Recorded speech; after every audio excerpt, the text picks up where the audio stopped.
আজি মই chicken drumstick বনাব ওলাইছোঁ তাৰে কাৰণে 4টা আলু বইল কৰিছোঁ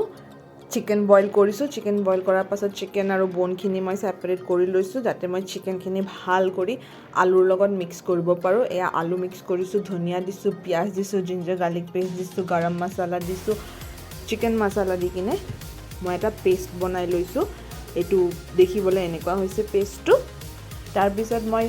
লেগ পিচটো লৈ কিনে এই মছলাখিনি পেষ্টখিনি মানে মই এনেকৈ এটা ড্ৰামষ্টিক ডিজাইন টাইপ বনাই লৈছোঁ মোৰ লেগ পিচ এডালে আছিলে তো এডালে হ'ব মোৰ আৰু বাকীখিনি মই টুথপিকে দি গোল গোল কৰি কিনে ৰেডি কৰি লৈছোঁ এয়া চাওক এনেকৈ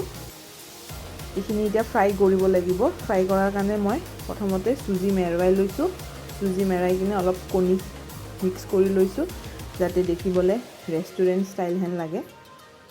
এনেকৈ আপোনালোকে কণী অলপ বেছিকৈ মিক্স কৰিব আৰু ফ্ৰাই কৰিছোঁ অলপ ল' ফ্লেমত ফ্ৰাই কৰি থাকিব এইখিনি মই ৰেডি কৰি ল'লোঁ তাৰপিছত মই এইখিনি ফ্ৰাই কৰিছোঁ যেতিয়ালৈকে গোল্ডেন ব্ৰাউন নহয় ফ্ৰাই কৰি থাকিব তাৰপিছত মোৰ ৰেডি চিকেন ড্ৰামষ্টিক চাওকচোন দেখিবলৈ কিমান ধুনীয়া হৈছে